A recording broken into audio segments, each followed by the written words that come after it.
那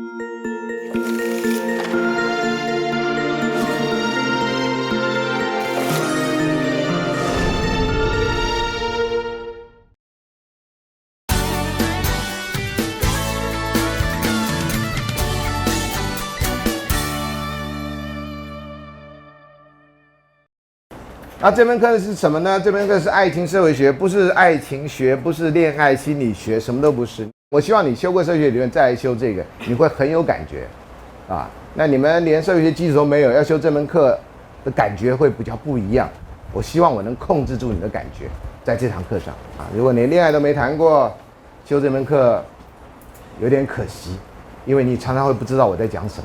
情感问题，有人交不到朋友，有人不能持续太久，有人不知道怎么结束，有人失恋想自杀，有人根本就不想谈恋爱，萝莉控、大叔控。你去研究这个跟情感相关的问题，你对人都不好奇，你修爱情社会学是白修了。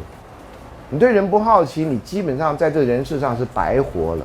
很多人在讨论西方的这种浪漫爱的概念，我们通常讲浪漫爱啊，这个爱当然会有很多样。浪漫爱概念是不是放诸四海而皆准？是不是 universal？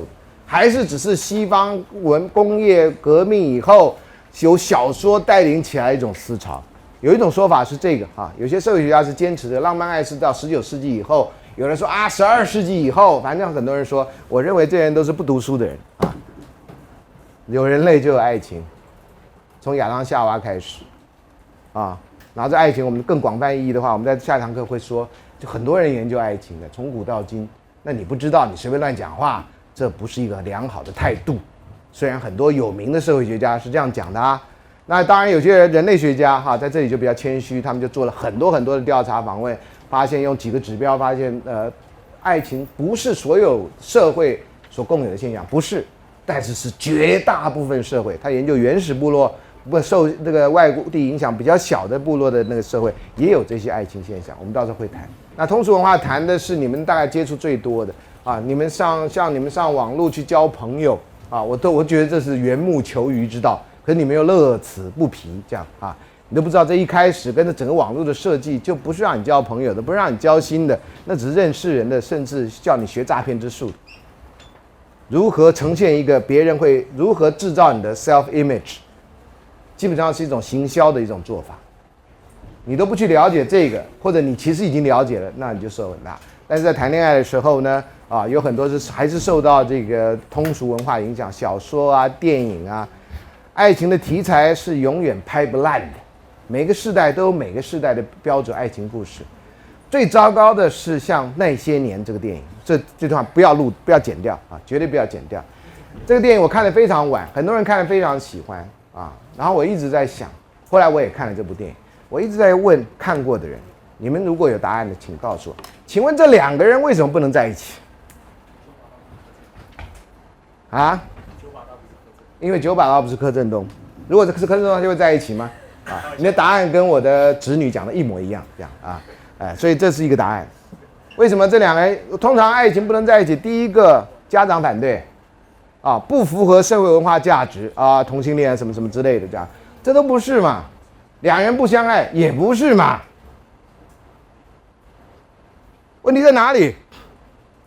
如果你能了解这个电影，这电影在海峡两岸甚至香港都非常红，红到我都不知道我们全部华人看这部得到什么教训啊？柯震东好帅啊，陈妍希是女神。如果只知道这个教训，这个文化真的是没救的文化。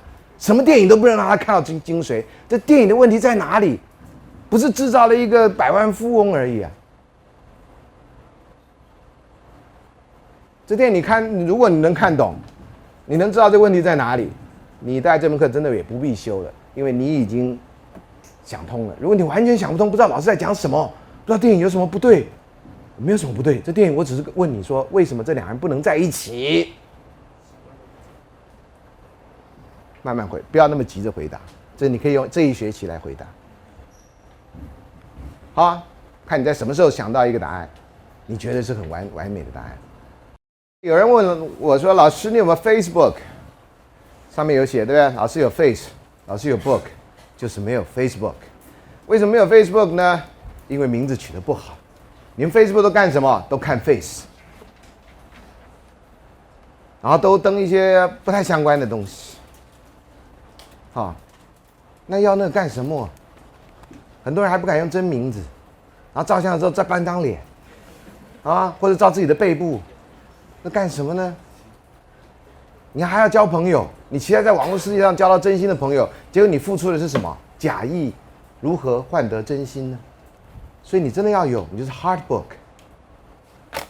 日本说的 kokoro， 不是 totoro 啊，老师那么胖 totoro kokoro 啊，你要用真心呢、啊。这堂课你学到最后，其实没有太大的秘密，就是那个真心。真心不一定换得到真情。有一年啊，有同学就问我啊，既然到这个，就有人说老师，你那么有经验，你上那么多课，不如教我们成功的告白术。你要问老师，老师哪知道呢？他说老师，你追过师母？对，你既然讲到这个，就是老师的伤心点了啊，你踩到弱点。老师曾经非常骄傲地问过师母啊，我现在开爱情社会学，有学生问我到底当初怎么追到你的，怎么给我一个说法吧，我回去告诉学生。他也说你真的要知道？当然要知道，我瞎了眼了我啊。他不是用这个语气，老师有时候为了增加教学效果啊，师母不是那样的人 ，OK。好了，那我就说，就诚实告诉同学，对不起啊，师母说他瞎了眼了，哈哈，你也去找一个瞎了眼的同学吧，也许他会爱上你，哈哈。然后就说老师你不要这样，你要认真一点，这样啊。我最常被学生指正的就是老师你要认真一点，这样，这什么态度啊？我是老师耶，对不对？这通常都是老师骂学生的话啊。好，那我这样我就回去想，我要怎么样认真一点。我说好，各位同学，我一直想不到小作业要做什么，终于想到了。我说各位同学啊，你们都想修这门课啊，我也想教你们，但是你们要表现诚意。这样子好了，下礼拜来之前啊，录一个15分钟的 MP3，跟你假想中心爱的人告白。马上全部哗然了、有人就说15分钟那么长啊，有人说15分钟哪够，然后就一堆这样此起彼落，然后我都没办法上课啊。就下礼拜来的人比第一个礼拜还多，我吓死了。我说同学你要加薪吗？不，我来看热闹。听说你们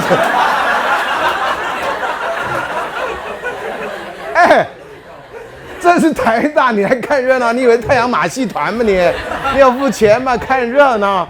他不是听说你们今天要那个什么告白吗？我要看有些人教什么啊。好，结果呢，我说好，同学，我找一个同学帮我整理那个15分钟的 MP3。那个说太长的人都照样录了啊。然后我就说，那我们不用录名字啊，你可以变声，因为重点在于内容，不在于谁讲的啊。我就模仿其中的第一个，我非常记得清楚的第一段啊。结果呢，第15分钟是这样，我先描述几分钟这样。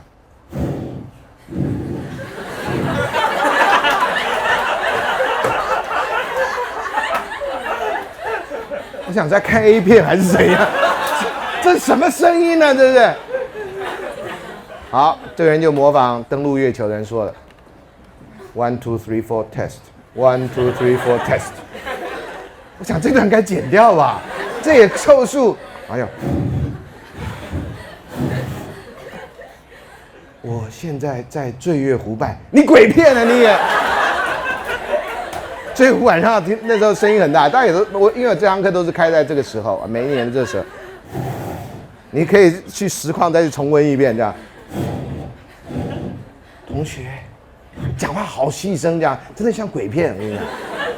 我觉得他是闹我的。同学，我喜欢你。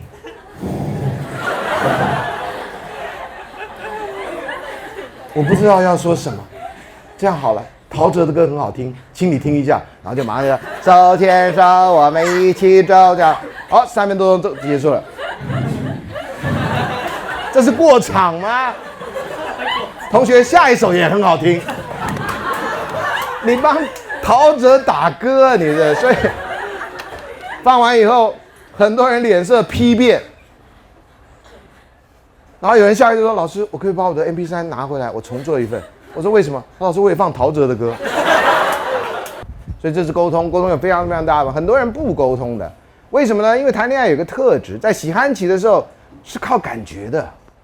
喜欢期的时候呢，你其实所有的五官，你的所有的感觉器官是张开的，你对他的一颦一笑是非常清楚的，不必用言语的，言语是多余的。言语在什么时候是用呢？失恋的时候，分手的时候，讲一堆乱七八糟话骗人。我跟你讲哦，其实我是很喜欢你的，但是哦，你也知道我在大四很忙哦，我又要出国，你知道吗？还有我妈不喜欢你啦，其实我一直没跟你讲啦，啊，就开始讲了一堆那种屁话，你知道吗？分手的时候，通常讲话要分手那个人通常不敢眼睛对着你，你注意一下，都看着地上，看着哪里？眼睛看着谁，那个人是被分的人，要一个说法的人；眼睛看地上，那个人是要走的人。随便你怎么样，今天你放我走。其他的时间分手，你可以去研究一下，光看表情你就知道一切了。因为常常分手你要说什么嘛？你有兴趣你去研究分手你要说什么嘛？我们到那时候会说。所以这里面呢会有一个沟通的问题哈。所以很多人呢很不幸的没有学过沟通，所以不知道怎么开始，也不知道怎么结束，更不知道怎么维持。你认为爱情来了他就会照顾你一辈子，不是的。爱情是因为你求他，他来了，另外一个人也愿意，所以他来了。然后要维持下去是非常困难的事情。因为很多人都认为婚姻是爱情的坟墓，你光这种错误的想象就会把你导到农历7月去。不应该有这种错误想象。我每次都告诉你，爱情就像玩电动一样，下一局比这一局更困难，但是收获更多。收获更多。你这样的话，你去玩下一局就带着准备随时面对所有困难的心。这里先送你8个字，这乐器其实翻来覆去就是讲这8个字。平等对待，共同奋斗。你真的要跟一个人开始，你最好有一个这个开始。所以呢，你要不能平等对待对方，你不能沟通，沟通就是个平等对待。我看得起你，我知道你是跟我同等的人，我才跟你沟通啊。这就为什么有些亲子关系没办法维系，长官跟下属关系没办法维系，因为你不是平等的，你不是沟通啊，你都是命令啊。我看到太多朋友或者其他的人都说，我跟他沟通啦，他不愿意跟我讲啊。你光看那个音量，你讲更大声就会有人听到吗？听得更清楚吗？不会的。老子说大音希声啊。很多人说老师你什么时候结婚的？我25岁就结婚了，到美国的第1年。那你有什么？我什么都没有。我在念硕士班第1年是博士的 program， 然后我太太呢连事都还没找到。那你们俩为什么结婚呢？我长辈困惑不解。你是把人家搞大肚子了？并没有。为什么要结婚？我喜欢他，他喜欢我啊，然后没别人呢。那为什么不结婚呢？你家养得起你吗？我太太说她要养我。那你吃软饭？稀饭也是软饭吗？也是饭吗？反正现在他先养我嘛，但将来我养他嘛，就是接力赛嘛。同学，如果你这一生碰到这样的女孩子，千万不要放过。如果他要看你有几栋房子，你家经济状况怎么样，因为他愿意跟你共同奋斗啊，不管未来怎么样啊，我跟你在一起就是人生最幸福的那个啊。他相信你有那个能力啊。你去世界上找几个相信你的人，像你们来选课，某种程度真的对我们老师是一大鼓励啊，因为你相信我的课可以带给你东西啊。一样啊，你要找一个人就他聊你啊，你也愿意为他，他也愿意为你啊。王菲的歌，我愿意为你，甚至抛弃我生命。哇，那首歌好好听啊！我不希望你为了别人抛弃生命了，但是就是那个心，你知道吗？就那种心意啊，这种人很难碰到了，碰到了不要放弃。你永远不知道是那个人在哪里啊。我的太太呢是我的大学同班同学，我在大学跟她没有来往。你不觉得同班同学没有来往是一件很荒谬的事吗？很可笑的事吗？你不觉得这整个故事就告诉了我一件什么事吗？走过路过就是不要错过。这士林夜市的那个叫卖哥所讲的话，我觉得非常受用。爱情社会学啊，所以平等对待，共同奋斗。如果你今天只听这堂课，绝对值得。朝闻道，夕死可也啊！出去骑车还是要小心，懂吗？讲什么呢？这不是那个意思啊。